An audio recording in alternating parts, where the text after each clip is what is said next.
25-year ground lease. HEB would come in, build their grocery store, would effectively keep all the revenues for the most part off of the grocery store, pay a small token amount on the ground lease, but then 25 years later, then technically the state of Texas would have ownership of that property. So you need to build it. Right. Yeah, a more sort of common thing is to actually build like parking garages. And what would happen with a lot of state-owned entities is that you would have a private sector developer come in and build the parking garage. That private sector developer would get to keep every dollar of revenue from that parking garage for a set period of time, typically 15, 20, 25 years. At the conclusion of that 25 years, then the ownership would revert to the state. The state would then get to start collecting that revenue from that point forward. Okay, moving on. Okay. Okay, we're going to cover a ton of stuff on taxes in the investments class. I know you guys really are just dying to get into that. Why does everyone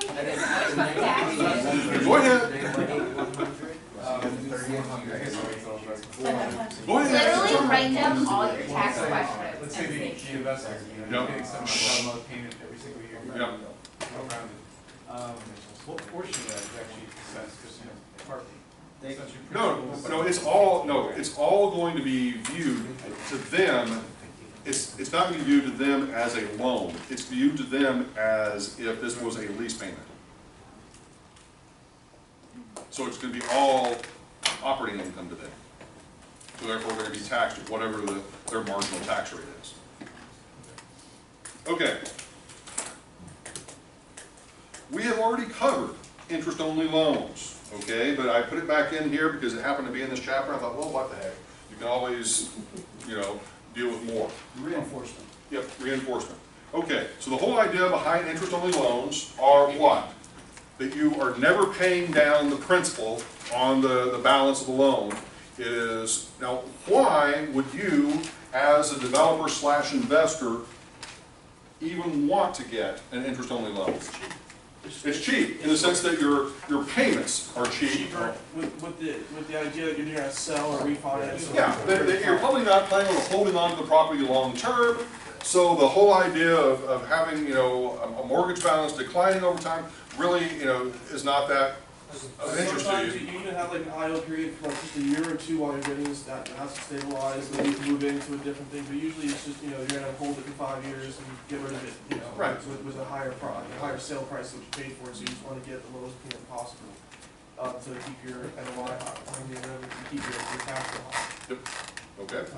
All right. So just simply put, let's just say that we have a $100,000 loan. And our interest rate on that loan is, let's say, 6%. So that means each year, our interest payment total would be $6,000. But how much would it be per month? Just divide by 12. Here we can just do simple math because we're not having to deal with the whole business of compounding and that sort of thing. So every single month is going to be the same. Okay, whether it's the first month, the 15th month, the 100th month, whatever, it's going to be the same. So $500 would be your interest per month, whether it's the first month or any other month in the loan. Okay, make sense? Yes? Okay, moving on. We're flying through this one today. We got a lot to do with spreadsheets. Yep. So we're not going to get out early? No. Like Corby, on the interest-only loans, would interest rate for that stuff be lower than permanent loan? Not necessarily. It's not so much that the interest rate is going to be lower, it's just simply that your payment is going to be lower because you're not paying back principal. Or paying off principal.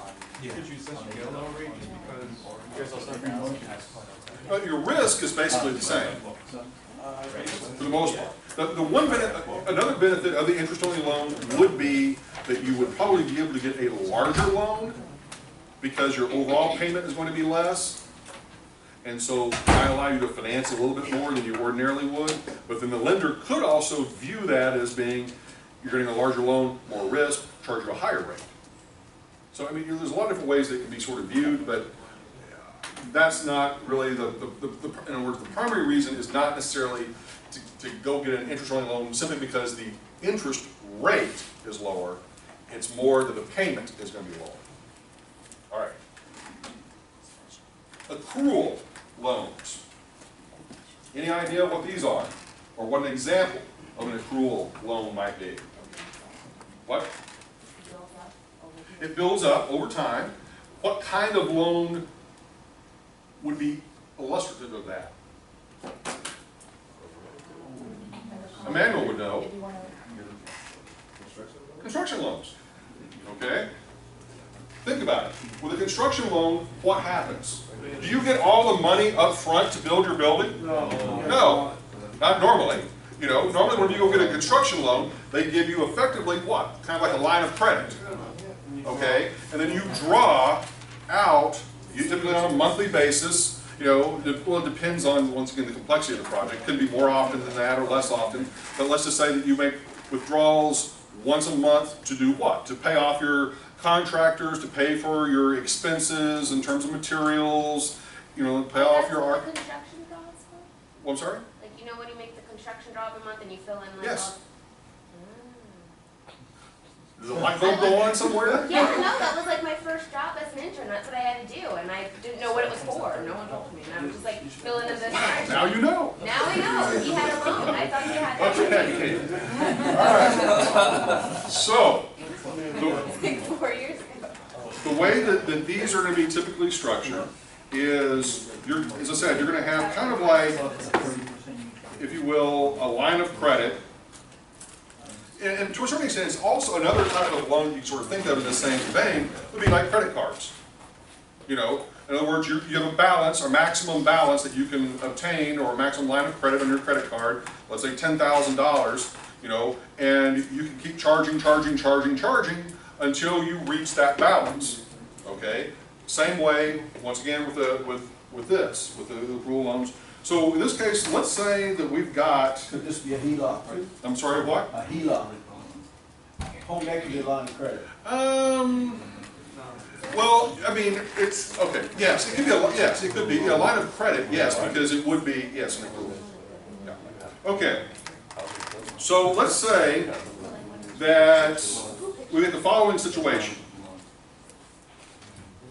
And I'm going to keep it relatively simple here. All right, so let's say, and this is all going to be end of the month. All right, so here we make a draw, if you will, of $50,000. We make another draw, let's say, of $25,000. That's year one, right? Or sorry, month one? This is month, End of month. end of month. Okay, We're not changing our fair rate at the beginning, right? we're making the assumption all the draws are occurring at the end of the month. Okay, because and the rationale or the way to sort of think of that is you've accumulated cost over that first month from your contractor, from your materials. So now it's the end of the month, bills are due, so you need to withdraw or draw on $50,000 of your line of credit for that first month. $25,000 for the next month. You could have even zero, okay, in 1 month. And then ultimately, let's say the final month is $25,000, okay? So now, if we just simply add those up, in terms of simple math, so 50 plus 25 plus 30 plus 25, 130,000. Wait, what was the credit for? We didn't specify. So let's just say that our maximum line of credit was 150. Okay? So we haven't gotten to that point yet. Okay? Okay? Comfortable? Now, how do we deal with the interest? Okay? Well, in this case, let's say that our interest rate is 12%. All right? So that interest is going to be accumulating each month. okay, until we get down here to the final month, okay? Now, we can do this by hand, which would drive us nuts, or we can use the calculator to do it. Now, the one feature that your handy-dandy HP 10B does not have is a function that would be awesome for doing this, which is called net future value. Okay? Here. So what we're going to be doing is we're basically searching for what is going to be the future value of this with the interest included. Okay? So what we have to do is kind of trick the calculator, so to speak, to give us net future value. Now, you're also going to be able to do this using Excel, okay? But for the purposes of this, we need to know how to use the calculator. All right, so what do you think we're going to be doing? We're going to be putting these things in as cash flows, okay? All right, so the first thing you're going to do, Do we set one PR or 12? one payment per year, or actually, no. No, these are months, end of This is month. monthly, 12 payments per year. Okay. Getting ahead of me here, Claudius. Okay, all right, so what we're going to do is we're going to put in 0 as our first cash flow, since nothing occurs here at time period 0. Do you have to put a negative for that, for the calculation? No, not for this. We can, well, no, you can. You Is that a can. negative or positive 0? I just meant for the You're right there on the calculator. next Because the axis. calculator's a pain when it comes to that. Okay, 0 for the first cash flow. Then we're going to put 50,000. You could put this as a negative or a positive. Ultimately, it'll work either way. Okay. Then we put 25,000 as cash flow. 30,000 as cash flow. 0. We need to insert that one because of timing. And 25,000 as cash flow. Okay. Then we need to put in 12% as our interest rate, solve for net present value to start with. You might feel a hard one coming on.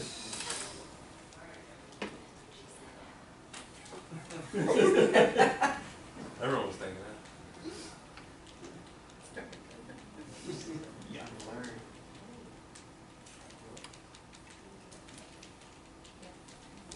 Okay, should get 129, I'm sorry, 126, 916, 69, 70. Wait, where's the net present value? Under PRC. Under PRC. Okay, Left two down, left You're not rounding down. this up. all right. So that gives us our net present value. So what that's telling us is that is the value if we have discounted everything back here times 0. But that's not what we're looking for. So it's obviously that number, and if you see, is actually less than we've actually spent. So this number is not useful to us in its current form. What we have to do now is take this number, compound it forward using future value in order to, well, to come up with our future value, okay? So here's what we're going to do.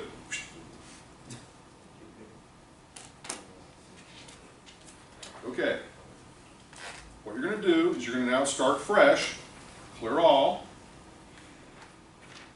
and you're going to put in this case, 5, shift in. Oh, no, you're not. No, you're not. No, you're not. Whoop. 5 years. Help myself. Okay. 5 in. Since we're talking about 5 months, Oh. then you're going to put in 126, 916, 70. And we can put this in as a negative present value. 12% as the interest rate. Solve for future value. And that's it. That's what we're looking for. 133,390. Okay.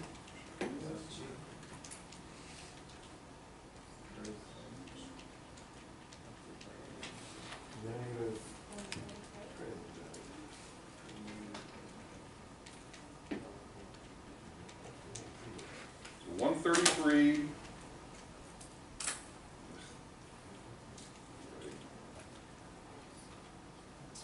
Give up, cannot write a 3. 133,390.73. Okay, so that is going to be how much we owe the bank at the end of this. In other words, 130,000 of that is just simply the money that we have borrowed from them. The other $3,890.73 is the interest that we owe them at the end of that year. Okay, question first. Okay, so basically, we have a credit line for 12% interest rate, right?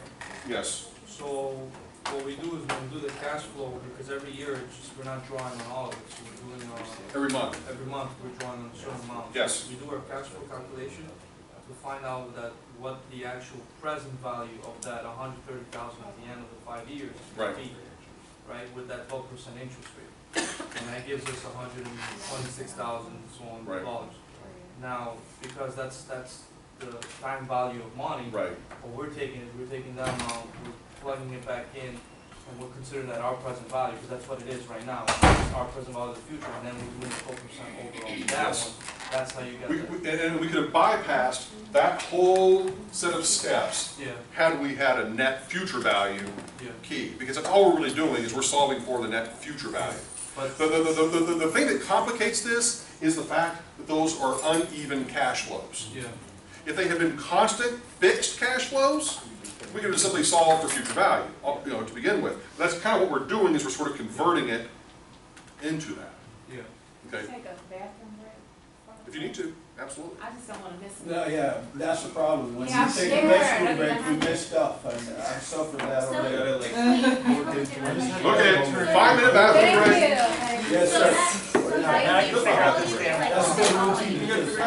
I haven't looked at it. Okay, I'm sorry, what? That future value is like the minimum you need to sell the property afterwards. So like, what do you get? Yes. Because in other words, that's the total amount that you owe the lender, including interest. Right, so if you sell for like 27,000, then you make profit. Yes. Is it on the HP? I'm sorry, where you- Is that process? The net future value, I don't think so. No, you don't have that. No. I think there's one version of the calculator, like, I don't know where that one, that may have it. That's going on. Right, because there's- right. 60,000, 25,000, 50,000. Now make sure it's set on one, you've got some 12 months here, don't you? Yeah, it is. Okay. And then I go to NPV, I hit 12%. Here, it always works for my cash flow. So it's just working its way up. I don't know why it's coming out 100,000. I don't either. Yeah.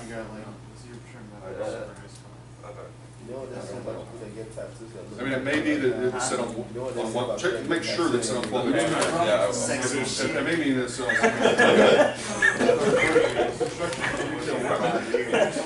Was that in economics or what we enjoyed? One more time. So on a cool loan, Texas, man. you don't make, no, you don't make any payments on these. That's the difference. See, with an accrual loan, you're making no payments until the very end. You're making a lump sum payment. At the end of whatever it is, 5 months, whatever it is, or 4 months, 5 months, or a year, whenever the building is built. So it's, control loan is basically for a life project, so it's for a 2-year project. Make any Unless you're a lender that requires some sort of interest payments, but most of the time you are not. Because the idea is it's not generating any income, so why aren't you making any payments? So if the interest Yes, yes, yes. Oh, yeah. So what they don't tell you is about the drop. So it went up 151, right? But it didn't go up, yeah. It's like 100,000 It's short. only, just, you have to almost erase that from your. I didn't read the article, but I read it. Intermediaries to get to our, Well, you don't have to find your net present Right. value, but what you actually, how much the money, how much the future money. because see, the why you have to do that is you've got to adjust for the time-sensitive nature of when those cash flows are received. And the only way to be able to do that is to discount them by that rate, only to When I the, draw the 50,000, you're putting 12% over the book. Right. When I draw the next one, 25,000, it's 12% over the last one. yes. So by the time of 5 years, I have all that. 5 months. 5 months, sorry. I have all that amount of money with 12%. Yeah. Right. That raw number minus the 12% to get what you want.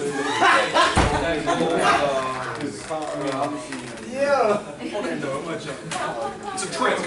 No, but it's just a trick to calculator to do what you want to do. Because you don't know what the money's worth today.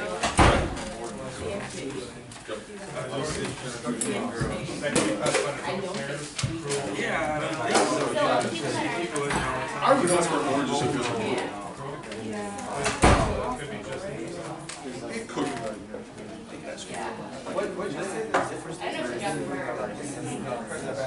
Yeah, this is net future value. Okay, let's move forward. All right, at this point, convertible mortgages. Oh, yeah, definitely. I wasn't including the plus or minus, and it was in Oh, I had the net future value on here, that's why I did the option. Get that up. I was It's the only downside of the. My paparazzi's following me. I don't know what's going on. Okay.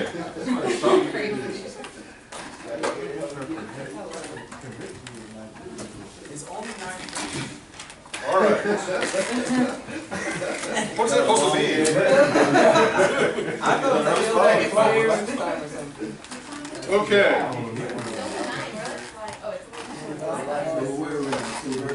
All right. I'm not going to get into a lot of detail here on convertible mortgages, but give you a quick explanation. Basically, what a convertible mortgage is it's the opportunity for a lender to convert the mortgage into ownership.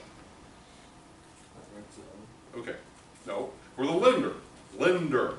They can convert the mortgage in order to give the lender a right to basically convert part of their interest into equity.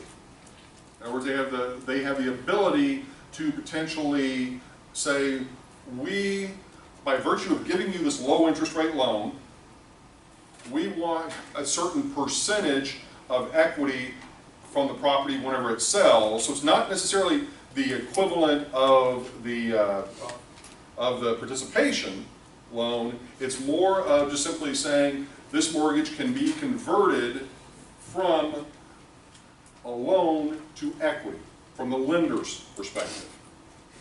And the benefit here is simply that from the borrower's point of view, they are able to achieve a lower cost of borrowing because of this eventually looming interest, if you will, of the lender. Does that make sense? Okay? We're not going to actually do an example of this because the reason is because most of the benefits deal with benefits on an after-tax basis. And so we're going to get into this really later in the investments class. Okay? What is the timeline for the assumption? It depends on the agreement that you make with the lender up front. But it would be something to the effect of, I as the lender reserve the right to basically acquire 65% of the equity in this project after 10 years at a specified price. Okay? Yep. So this, if I'm gonna go try to acquire something and get a mortgage, I can bring this up to the lender, or? Okay. Once again, this is probably not going to be your normal traditional lender. This is going to be, once again, Like a monitor? Fred Forgy as a lender Okay. to you as potential borrower. Okay? All right. Moving forward. Okay, mezzanine loans. Wait, So that's it? we're And not I'm doing gonna anything move with that? the convertible? I said it was pretty straightforward. Oh, yes, I love that. Like number 8 on the last. You can convert partial interest into equity. Correct. Build on the system. Okay. a mezzanine mortgage or mezzanine loan, this is basically an additional layer. This is kind of like a junior mortgage, can be a junior mortgage on the property. Like, as an example, you get a traditional loan from a traditional lender at an 80% loan to value ratio, yes? You decide, hey, I don't want to put so much money into this deal, so what am I going to do? I'm going to go find this secondary lender, this mezzanine lender, that is willing to give me maybe an additional 10%, 15%, or maybe the full 20% on this deal, but they're going to take a junior position to the primary mortgage. Now, they're also going to charge you a dramatically higher interest rate, okay? You know, most of the mezzanine lenders, I mean, it could be anywhere from 12 to 20%, okay? So it's not cheap money, but it is money that's available if you indeed need the money to be able to do your project, and this is the only source of capital that you can, so start with Steve. It's also called a gap loan. Also can be called a gap loan. The reason mezzanine kind of, if you think about old school hotels, they had a mezzanine floor. It was kind of the middle floor between kind of the lobby and kind of the other floors. And it was, in many cases, was not even like labeled as a floor. It was kind of like you would jump from literally the lobby to the mezzanine, and then the elevator would be then like the second floor was above that. So, but it's just a middle level, middle layer of debt. It's supposed to be in between. In other words, if over here we've got traditional debt, and over here we've got equity on sort of a nice little one of my words are just not working with me today. Spectrum? Spectrum, thank you, that'll work. Then here, somewhere in the middle is the mezzanine loan. Here, your cost of debt is going to be relatively cheap. Cost of mezz is going to be more expensive. Your cost of equity is probably going to be more expensive. Does that make sense? Continuum is what I was trying to think of. Okay. All right, spectrum's good. All right. Make a smiley face. Can the original lender be that person as well? Or do we have to go somewhere else? Normally it's not. Normally the mezzanine player is going to be some sort of like a venture group, you know, like once again, these are high net worth individuals. A lot of these are former sports players or current sports players, that they will pool their money together in these partnerships and then loan it out on real estate deals. So no equity, I mean, no. Right. No Not necessarily. I mean, once again, you can structure anything any way you want it, but a pure mezzanine loan is just pure sort of debt that's high cost. Okay, How does it differ from a wrap? I know that a wrap they're lending you Well, the no. original balance too, but in this, in essence they're kind of giving they're us- similar, but the deal is, this guy has nothing to do with this guy, okay? And this guy is not basically making the payments for you for this guy. You're making payment to this one, you're making a payment to this one, totally separate, you know, divorce. But in essence they're doing the same thing. Yeah, but now this guy is still going to be concerned that you're making the payments to this one, because if you start making payments to this one's going to get screwed. But he's got no control, and that's why he's charging you 15% or 12%. High risk. But well, no, he does have control in the event that if you were to default on this one's got the right to initiate foreclosure proceedings as well. Yeah, but the other one's got a more right of foreclosure, so. Understood, but this guy is also probably going to be fairly sophisticated as it relates to that particular product type. Okay. Does construction loan fall into this? No, that's not. Construction loan comes a little later. Okay, so let's say it's a lender gives you an 80% LTV and you need that other 20%, you go to a mezz lender? Right. All right. But normally they're not going to give you the full 20%. I mean, it's usually going to be more like an additional 10 or 15. They're still going to normally going to require you to put a little bit of skin in the game so that you're not going to just walk away from the deal and be unhurt. Okay. This would probably work on like a grander scale because we would then have less rate of return, right? Now we have more debt. Yep. Right? You have more debt, more highly leveraged. as a result of this. But your cost of debt is more expensive, so the effect of that leverage may not be as dramatic.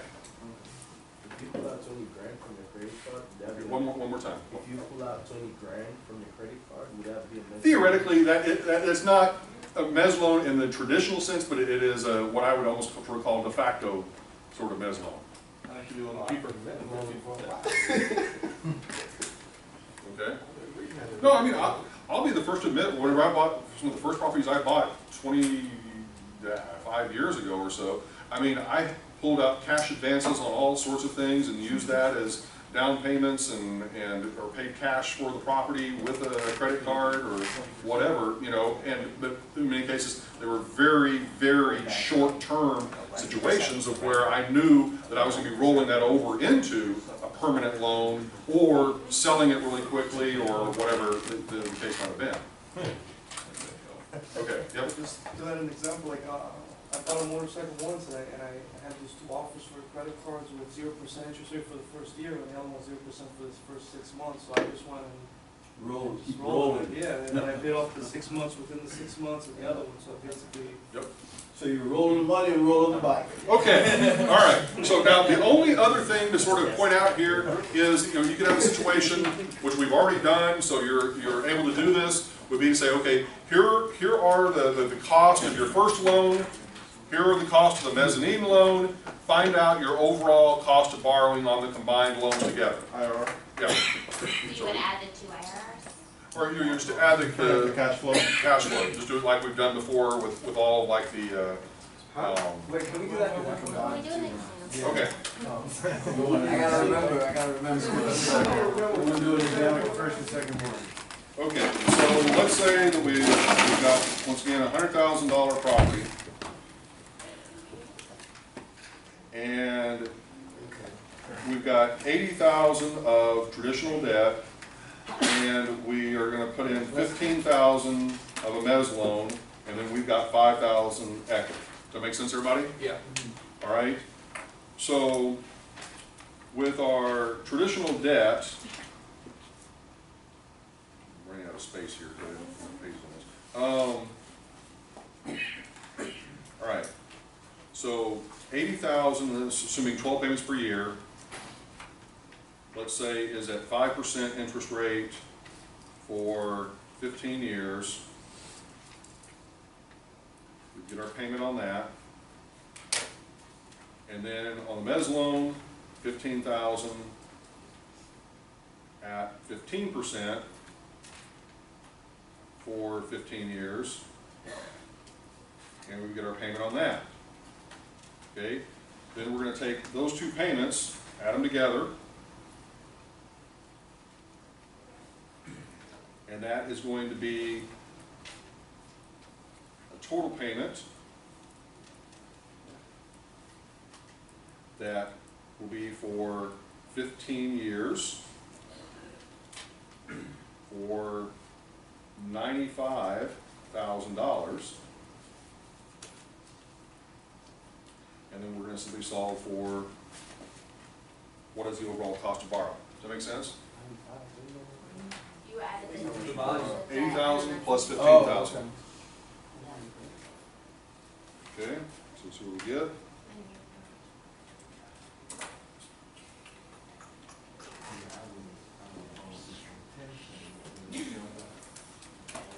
Okay, 632, 63.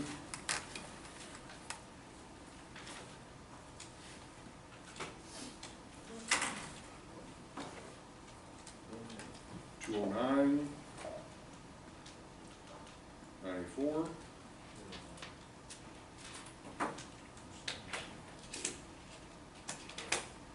so 842.57 is the payment.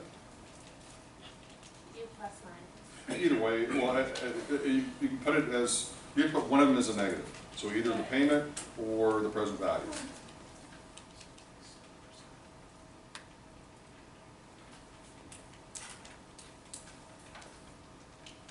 And should get 6.79% as the effective cost of borrowing for the combined loans.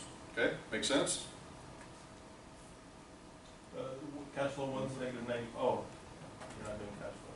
Right. But you could do it the cash flow way too, right? It's gonna give you the same answer. Sure. Okay. All right. Let's get this party started. Wait, one second. What is that? I think that's wrong, though. Did you ask like Present what? value, 50%. Oh, no, So no, we no. added those. Yeah. Okay. Yeah. Wait, what's that one? Yeah. Would you wanna find out like He's what? trying to get us to do this quick. Oh, Would that be a thing? Yeah, I know. I'm just wondering like. Okay, once again, quiz, open book, not open book, but open notes, not open neighbor.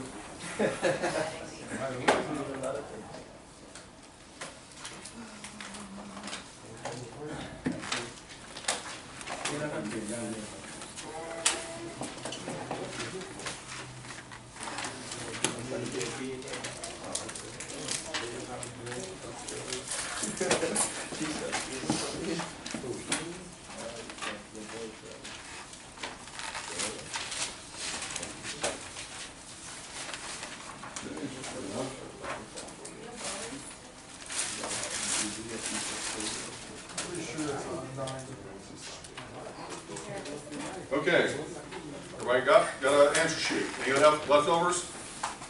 Okay, all right, here it comes. I think I've covered all this. Okay.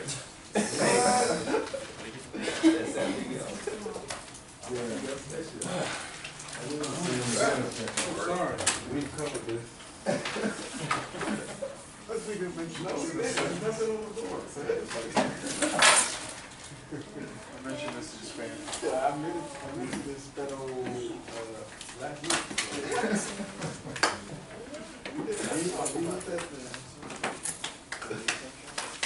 Oh, yeah. Y'all want to do this? I can do this one more. I don't think you know. It's at the club. It's good. I just did all this on one page. Okay, everybody got a copy of everything? Any extras? No extras? Okay.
on the question number 5, it is an interest-only loan, just like we worked in class. Trying to keep it simple, sorry. Didn't say that, so.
Number 5, that's yearly, right? monthly or yearly, but. It is yearly, number 5.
For a moment. Which one? Number 7, no, 8. For the moment, I'll give you an example of it.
Okay, for question number, whatever it is, 8, on the accrual loan, real quickly, the difference between the accrual rate and the pay rate, the accrual rate is what the loan is actually based on, but you actually make payments on the pay rate. What that means is this is much like on the graduated payment mortgage, where you had negative amortization occurring, okay? And so what is actually happening, and this is just an example, if you had a $100,000 loan and the pay rate were 3%, you would go ahead and calculate what the payment would be based upon that 3%. Then you would also calculate it based on the accrual rate. In this case, let's say it was 9%, or whatever the term is, you get the payment for that.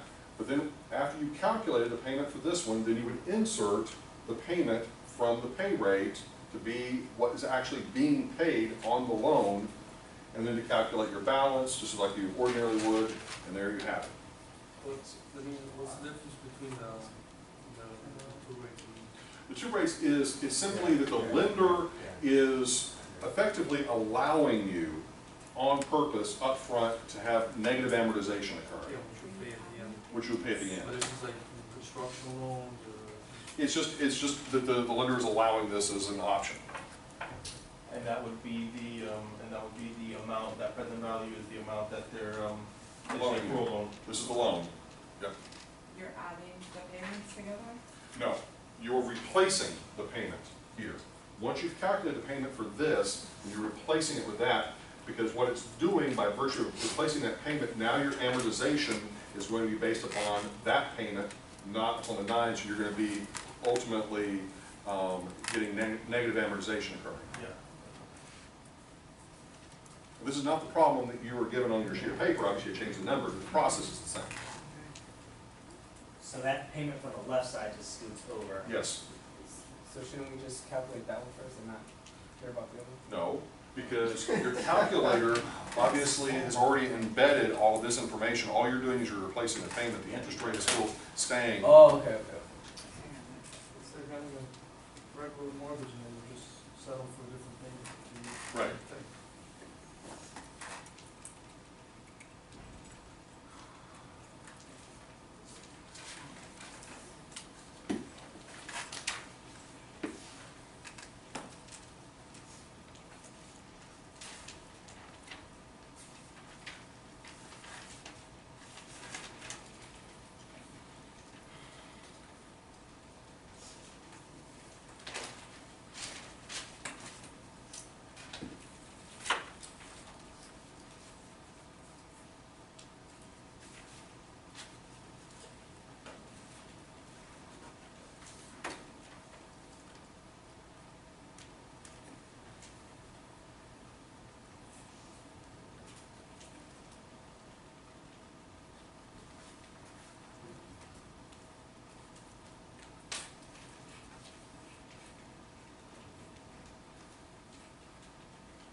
Why do you need to do the right-hand side? Because once again, the calculator is still calculating your amortization based off 9%.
And then don't forget on question 5, it's a two-parter. So if you get one right and one wrong. You get half a point.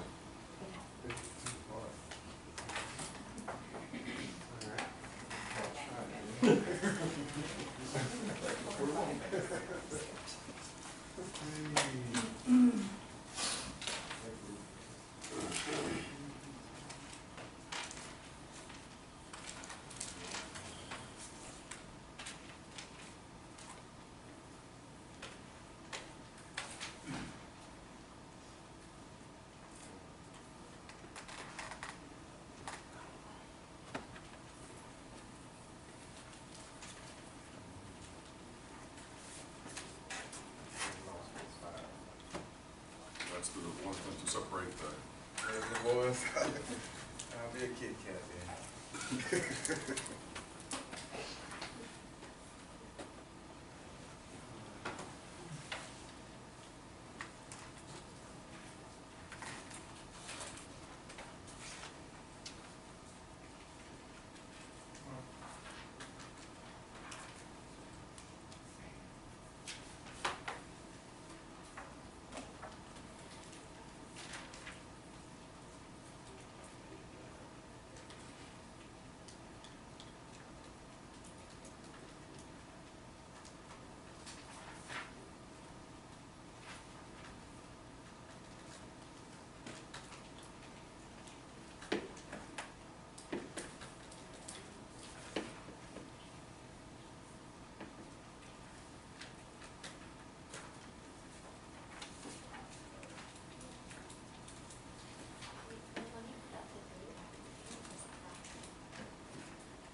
Are you adding those two payments or subtracting? No, you're not doing it, you're just replacing. Oh, you only. The last question, it doesn't really specify those months, right? Yes.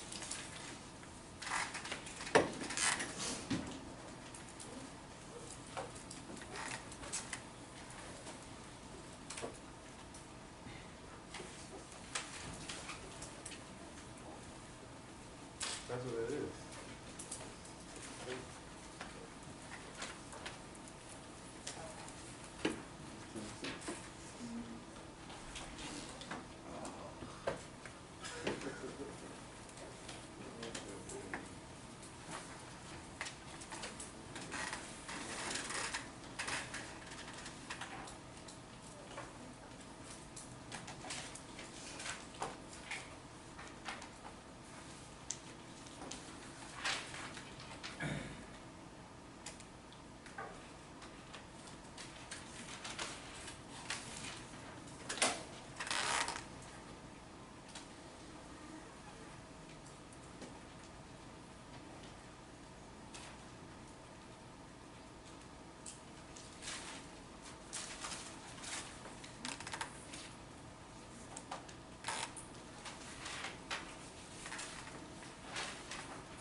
No.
ADS is interesting. Oh, I see.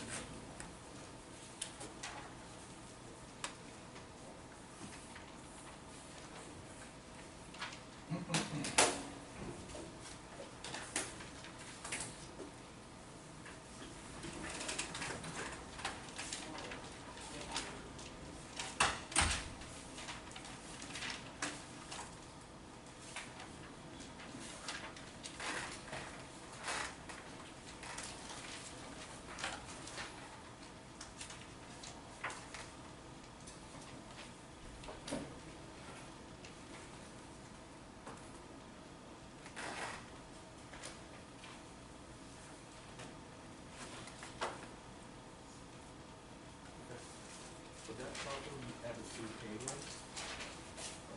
You should replace the payment. Take a look, I mean, put it in the right one, and so.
He was trying.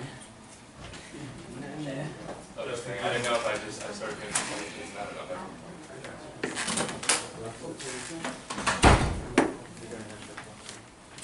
I got extra format?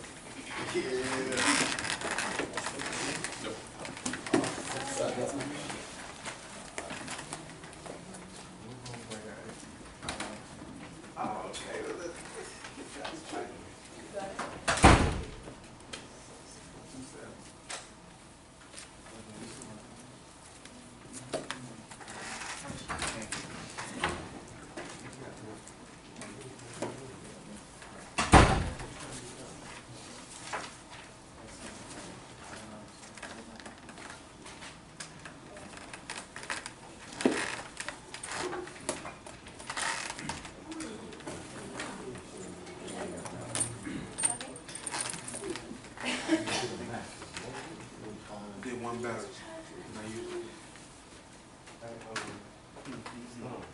Stop it.